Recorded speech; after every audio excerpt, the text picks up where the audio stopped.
guys, welcome to my channel. If you're new, then just welcome. On Friday, I was doom scrolling on TikTok as usual, and I saw something that made me so sad and so mad at the same time.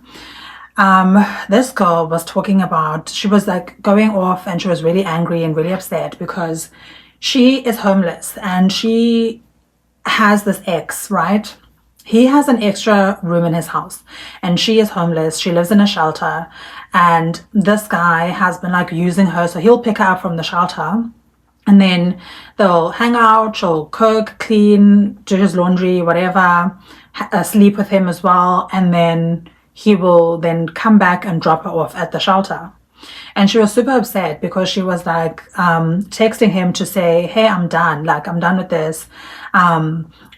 You use me and you like never reciprocate. You know how unhappy I am at the shelter, but you still won't let me live at your house. I can't like rest there properly, obviously, because we all know shelters aren't safe. Like if you are at a shelter, someone can come and steal your stuff anytime. Someone can come and shank you for your stuff at any time.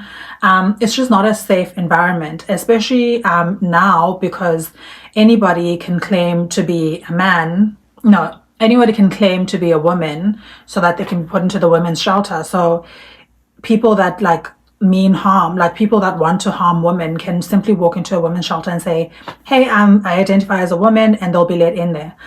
So there's all that. And somebody who likes you, you would think that if they have an extra room. So her ex-boyfriend has an extra room in his house, but he doesn't want to let her live in it because he says if she was living at his house as a guest, a paying guest, because she said she'll pay rent and everything, he says no, he can't let that happen, because if he let her live there, he would feel claustrophobic. And it was just like infuriating to like hear that and like to know that this is a real story, because is he kidding?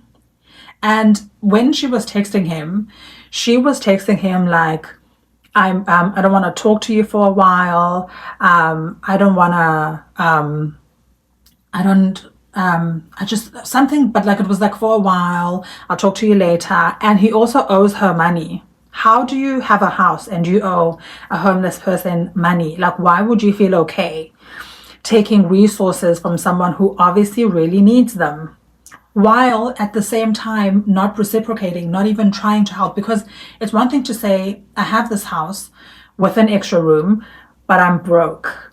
And then you have a little extra money, but you have no home. So you come stay at my house and rent this room for me that I'm not using. And then I have a little extra cash. You have a place to stay that is safe. We both win. But he is such a user, and he also dislikes her so much that he would rather her suffer than him offer her a plan. And he is also just like, he has the gall and the guts to ask her for money, to say, hey, can you borrow me however many pounds? Which is disgusting, because why would you, like, where as a man do you get the gall to ask a homeless woman that you will not allow to live in your house for money? Like, that's how little he thinks of himself. And at the same time, he also thinks very little of her. He like hates her. Because if you don't hate me, you're going to let me live in your spare house.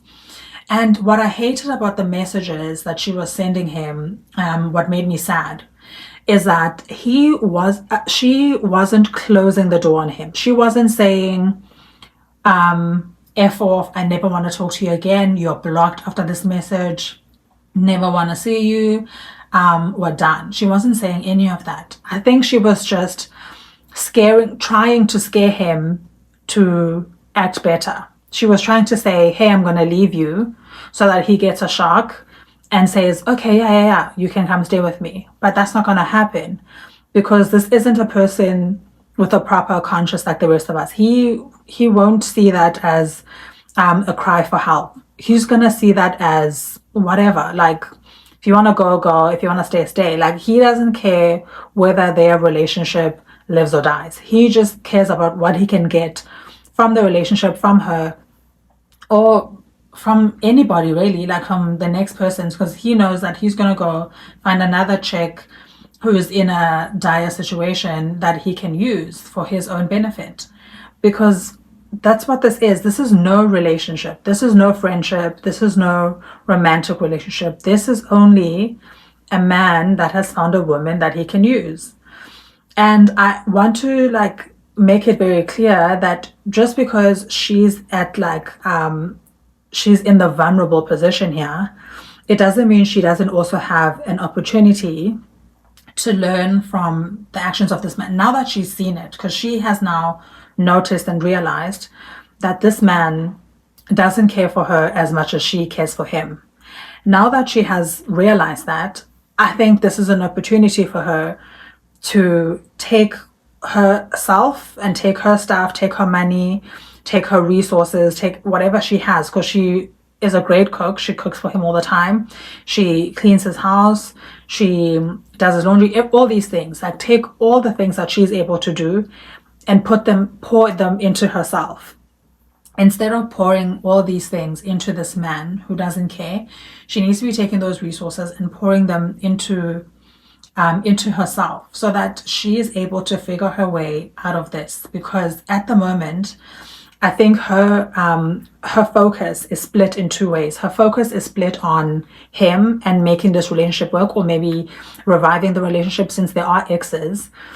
I think she's focused on reviving the relationship because maybe she wants to have a friend, maybe she wants to have a relationship, maybe she's codependent. We don't know why she wants this relationship to work, but for some reason she wants this relationship to work. And so her focus is in two places instead of in one place. Her focus is on making this relationship work and also on trying to find a home for herself, trying to find a better place for her to be. But I am of the opinion, obviously, that her focus needs to be on herself only, because usually like the world and the universe and God or whatever you believe in works in mysterious ways, in that when you focus on yourself, anything else that you want and need falls into place around you. So when you take all the focus and you focus on yourself and what you can do for yourself and what you can do for your community, what your purpose is in life, really finding out what your purpose is in life. When you do that, you're able to then give like to your community and give to the people around you, and then your community is able to give to you, and you're able to, like, your life falls into place once you find, like, once you focus on yourself and the rest will come. Because I think usually what we'll usually do is we'll think like, and I used to think like this too. I used to be like, oh, if I just had like a boyfriend that like really loved me, if I was just in a good relationship, I think everything would be okay. Or if I just had like a really strong group of friends, or if I just had this, then everything would be okay. Or if I just had a really strong family unit, then everything would be okay.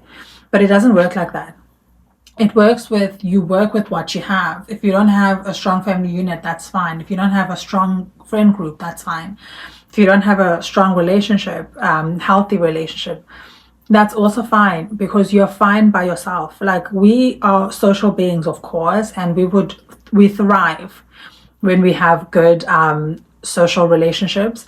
But they don't make up everything. We're not gonna fall apart if we don't have good social relationships, because they will come when the more we work on ourselves and the more we give to ourselves, the more charitable we are to ourselves, the better that, the more we grow. And when you're being kind to yourself and when you're pouring into yourself, that reflects, people can see that, and people want to be around someone who is loving themselves, who is taking care of themselves, who is putting themselves first. People want to be around that.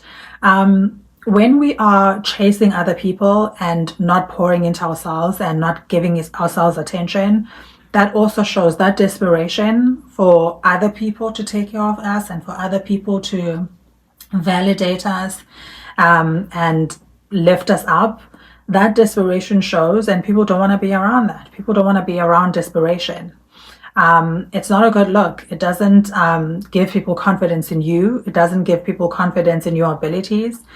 And nobody wants to be with someone who doesn't see themselves. So once you start seeing yourself, some people do, don't get me wrong. Some people want to be with people who don't like themselves so that they can lift them up. They also have like some sort of like savior complex vibe going on. There are lots of people with savior complex. So some people will find someone like that. But for the most part, people want to be with people that like themselves, are pouring into themselves, are taking care of themselves, and are trying to better their lives, trying to be something, trying to do something with their lives. It gives them confidence in you. It gives them, it shows them that like you have places to be, you have dreams, you have something to lose, right? You don't want to be with someone who has nothing to lose, because they might take from you more than you're willing to give. You want to be with someone that is also working on themselves, so you guys can work on yourselves together. So it made me sad to see that she was still leaving the door open for him, because this is obviously a guy who will milk you dry and then leave you at your worst. And she's already seen that, because she is at her worst at the moment. She's homeless. It doesn't get worse than that. And even then, he's still milking her dry, even in that situation. Instead of saying, no, save your money and I'll make a plan, I'll find a job, or I'll do this, I'll do that. He's still saying, yep, I'll take it. If you're offering money, offering to borrow me money, cool, I'll take it. Instead of him saying, no, take that money and go stay in a hotel for a few nights, like a hotel for a few nights so that you feel safe. And take that money and buy yourself something nice. Take that money and like save it towards finding a place. He is not saying any of that. He's just like, yep, I'll take it because it benefits me. There are people in life who are only worried about their own benefit. They're only worried about what they can gain from you, never about what they can give back to you, never about how are you doing. It's always like, oh my God, I had the worst day. Listen to me go on and on about it. It's never about, hey, how was your day? How is life going on your end? How are things? How's life treating you? Whatever happened to that problem you had? Were you able to sort it out?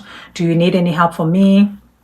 Never that. You like, and you know, like if you hear this and you hear the story, you know that person in your life that's this way, where they never are really interested. Or if they do ask about you, it'll be they'll give you 2 minutes to talk about yourself, then it's back to them. You need to stay away from people like that. And when you do send them angry messages when you're drunk, you need to be shutting down the doors and making sure that it's a final message, not like, oh, the door's kind of open, like she was doing on her in her messages. You could tell that she was leaving the door open for him. They're probably talking right now because this was Friday night, so they're probably back to talking. And it's just so frustrating that people like that exist, and that they find their victims. They find their people who they can leech off of, and that will allow them to do that because they have found them in a vulnerable position, so that they can exploit them in that way. And I think she has a therapist, and I really hope that her therapist steps up to the plate and like finds a way to guide her to see that this was, I think she already realizes, which is why she sent that message. So I'm hoping that she can work with someone who's able to show her that there are other options, that there are other ways to survive in the world without this leech of a boyfriend who is only after what he can get from you. But yeah, that's all from me, you guys. Have a wonderful week, a wonderful Monday. I love you. Choose love, choose happiness, choose to be anything but ordinary. Have a wonderful week. Bye.